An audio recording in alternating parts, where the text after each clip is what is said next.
El objetivo de nuestro video es presentar un método de clasificación de pacientes con enfermedad pancreática utilizando máquinas de soporte vectorial.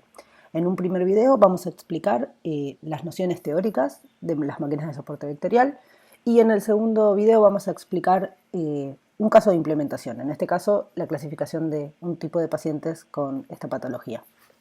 Este es un trabajo por Fabiana Rossi y Santiago Alcaide. Vamos a introducir el concepto de máquinas de soporte vectorial con un problema de clasificación dicotómica en el que, para dos clases A y B, se toman medidas de una única variable. En este caso, y basado en las observaciones de entrenamiento que tenemos, podría elegirse un umbral o un punto separador que permita predecir la clase de una nueva observación.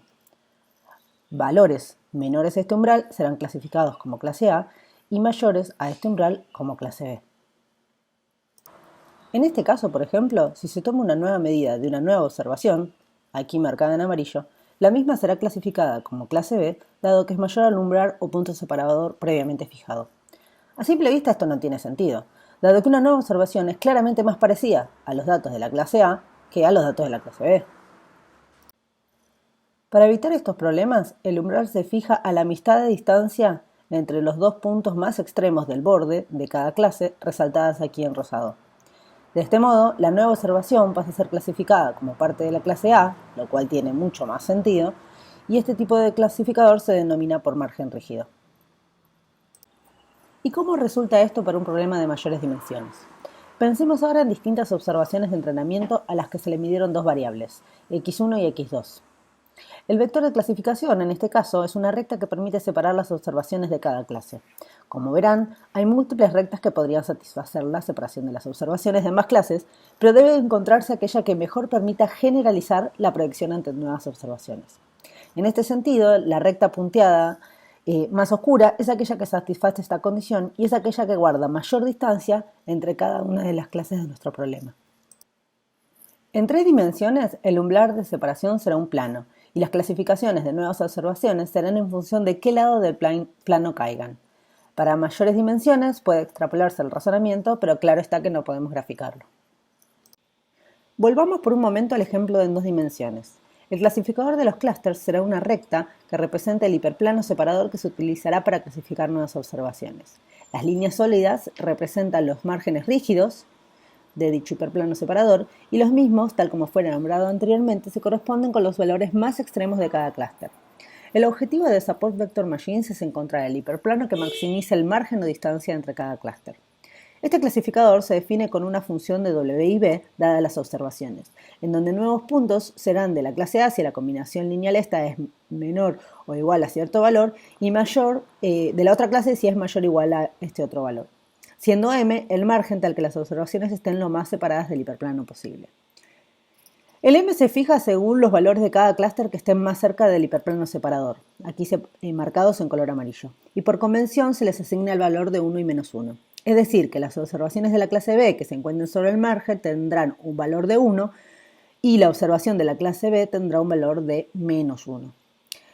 Por último, el resto de las observaciones que tengan valores mayores a 1 serán clasificadas como B y el resto de las observaciones que tengan valores menores a menos 1 serán clasificadas como A. Lo que Support Vector Machines busca, en otras palabras, es aquel hiperplano que tenga la norma de W más chico, dado que esto es lo que aumenta el margen entre los clústeres. La minimización de este vector W óptimo se logra con multiplicadores de Lagrange, en realidad minimizando el cuadrado de la norma del vector W, para los cuales solo son determinantes las observaciones que tocan el margen. Estos son los llamados vectores de soporte. Luego, con este valor de W, simplemente hace falta despejar el valor de B para un vector de soporte en frontera, digamos, dado que conozco que su valor es igual a 1 o a menos 1. Pero pensemos ahora en un caso más real, donde las observaciones con las que contamos no son tan fácilmente separables o linealmente separables y existen outliers o mezcla de clases. En este caso, una observación outlier, como aquella marcada en violeta, haría que la selección del umbral resulte, en principio, inadecuada. Ante la aparición de una nueva observación, aquí marcada en amarillo, la misma será clasificada con la etiqueta de la clase A, aunque claramente está más cerca de las observaciones de la clase B. Por este motivo, se puede observar que el clasificador por margen rígido es muy sensible a la presencia de outliers y no es tan utilizado. Presenta poco sesgo y mucha varianza ante la evaluación de nuevos casos. Esto mismo puede observarse en un ejemplo en 2 dimensiones, donde existen poblaciones que no son linealmente separables. Para solucionar este problema existe el clasificador de margen blando o soft margin que permite clasificaciones erróneas. El término de holgura representa cierta tolerancia del modelo para aceptar observaciones mal clasificadas y que no cumplen con ser mayores en módulo a 1 para corresponderse a una dada clase. Para ciertas observaciones, las que están entre los márgenes o fuera de su zona, en términos de holgura, les permitirá ser clasificada en cierta clase aun cuando el valor sea, por ejemplo, menor o igual a un valor distinto de -1, por ejemplo, en este punto marcado en color amarillo. La optimización del vector W en este caso va a incorporar un término de holgura y también uno de penalización C, en función del grado de vulnerabilidad de las fronteras antes fijadas. Si los términos de holgura para cada observación son pobremente penalizadas, es decir, si no se penaliza demasiado el hecho de que la observación traspase la frontera de su clúster, entonces el optimizador se focalizará en minimizar el valor del vector W. Por el contrario, si la penalización sobre las vulnerabilidades de las fronteras es muy grande, entonces la función de optimización le dará mucha importancia a las observaciones que traspasen las fronteras y se correrá el hiperplano separador persiguiendo las observaciones que más vulneren en módulo las fronteras de sus márgenes. El primer término, entonces, es aquel que confiere el mayor grado de generalización y el segundo es aquel que le da más importancia a las observaciones raras que se encuentran fuera de la zona de su clase. Hasta aquí hemos visto lo que es el llamado kernel lineal. Pero ¿qué pasaría si los datos de entrenamiento lucieran así? Aquí es donde entran las máquinas de soporte vectorial. Las mismas hacen transformaciones de las variables originales para poder separar linealmente las observaciones. Fíjense que tenemos observaciones para una misma variable de la clase A, luego observaciones de la clase B y nuevamente observaciones de la clase A. Esto claramente no puede ser linealmente separable en una dimensión. En este ejemplo se realizó una transformación de la variable x1 como el valor de su cuadrado y las observaciones pasaron a tener 2 dimensiones, x1 y x1 cuadrado. Cuando uno grafica los puntos resultantes en el plano puede observarse que existe una recta aquí punteada y color bordó que puede separar los datos provenientes de cada clase, la clase B por un lado y la clase A por el otro. Dicha recta es el vector de soporte que explicamos anteriormente y que permite predecir la clase de nuevas observaciones. En este caso se mostró una posible transformación. El modo en que las máquinas de soporte vectorial eligen las transformaciones que devuelven el mejor clasificador es mediante las funciones kernel. Existen funciones de kernel radiales, polinomiales, etc. que vamos a ver más adelante. Veamos ahora cómo funcionan las funciones kernel polinomiales. Tengamos ahora primero una idea intuitiva de cómo funciona el kernel polinomial. Cuando el grado del polinomio es igual a 1, se calcula la relación de cada observación con las restantes en el mismo espacio de dominio de la variable original, x1.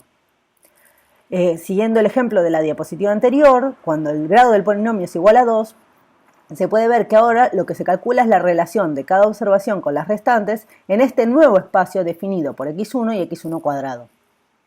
Vean que acá aumenta la dimensión.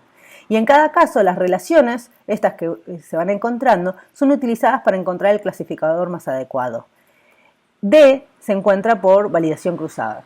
Cabe mencionar que la función kernel utilizada para calcular la relación de cada observación en el nuevo espacio de mayor dimensión no se realiza transformando realmente los datos en nuevas dimensiones, sino que utiliza un truco kernel o kernel trick, lo cual reduce significativamente el tiempo computacional. Esto lo vamos a ver en un par de diapositivas. Y también para tener una idea intuitiva de cómo funciona el kernel radial, básicamente en esta función se utilizan infinitas dimensiones para determinar los vectores de soporte y los vecinos de la nueva observación tienen bastante influencia en la clasificación. Sin el truco kernel, los cálculos necesarios para calcular la relación de todos los puntos en infinitas dimensiones serían prácticamente imposibles. ¿Y cómo funciona la función kernel polinomial? La expresión de la misma se encuentra recuadrada aquí, en donde xi y xj se refieren a 2 observaciones diferentes del dataset para las cuales quiero averiguar su relación en un espacio de mayores dimensiones. P determina el coeficiente de la función polinomial y D determina su grado. P y D, como se nombró anteriormente, pueden ser determinadas por validación cruzada. Los valores que salgan de aplicar esta función para cada par de puntos de mi dataset de entrenamiento serán aquellos que me permitan calcular el clasificador de soporte vectorial. En este ejemplo se eligieron P igual a 1 y D igual a 2. La función polinomial se puede expandir como el producto de dos términos y el resultado, marcado aquí con la flecha naranja, puede escribirse como el producto escalar y nos darán las coordenadas de nuestras observaciones en un espacio de mayores dimensiones. Dado que z es igual a 1, en ambos casos el mismo puede ignorarse. Entonces, estas pasan a ser nuestras nuevas coordenadas. En X harán que los puntos se corran hacia la derecha, según indicado en este recuadro. Y las nuevas coordenadas en Y serán aquellas remarcadas en verde. De este modo, se habrá proyectado a las observaciones originales en otras dimensiones, sobre la cual ahora sí es posible separar las observaciones. ¿Y qué es lo que me dice todo esto? Que simplemente tengo que hacer el producto escalar entre dos puntos para calcular su relación en una mayor dimensión, sin realmente transformar los datos. Esto es súper importante, ya que reduce enormemente el tiempo computacional. Conociendo la función kernel polinomial, a P y a D, que lo determinamos por validación cruzada, simplemente tengo que hacer una cuenta sencilla para calcular la relación de todas las observaciones entre sí, lo cual me permitirá determinar el clasificador de soporte vectorial. En la optimización del vector W, simplemente habrá que reemplazar los datos X por una función kernel que opere sobre estos mismos datos, y esto es lo que se conoce como el kernel trick o truco kernel.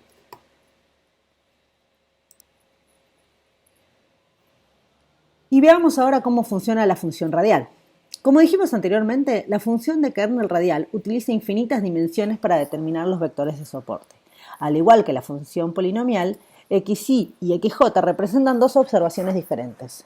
En rojo se puede ver que la distancia entre ambos puntos es elevada al cuadrado, y es por esto que los vecinos de la nueva observación tienen bastante influencia en su clasificación. Gamma, en este caso, es un parámetro que se determina por validación cruzada y escala la influencia de cada punto. A mayor gamma, la influencia de la distancia entre dos puntos es menor, y también vemos que si la distancia entre los dos puntos es muy grande, el valor de E expuesto a un número muy grande será cercano a cero, es decir, que la influencia será casi nula. Este valor de gamma va a ser el que me controla el grado del overfitting de mi modelo. Y, al igual que la función polinomial, cuando uno reemplaza xy por xj en la función radial, obtiene la relación de los puntos en nuevas dimensiones. Para entender cómo funciona la función radial, es primero necesario pensar en la función polinomial una vez más. Si fijamos p en 0 y d en 1, entonces la función polinomial puede escribirse como el producto escalar entre xy y xj. Esto darán las nuevas posiciones de cada punto, que en este caso se mantienen igual sobre la variable original.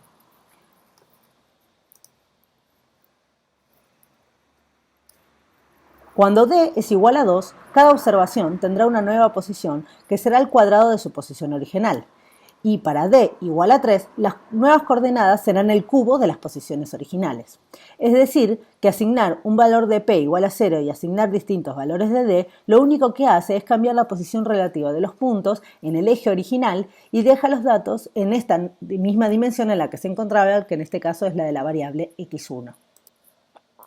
Volviendo a nuestro ejemplo original, si uno suma funciones polinomiales de coeficiente p igual a 0 y grado 1 y 2, entonces uno fácilmente puede calcular la relación de las observaciones en el nuevo espacio de mayor dimensión sin tener que transformar realmente las variables. Y es esto que se está explicando aquí en este recuadro.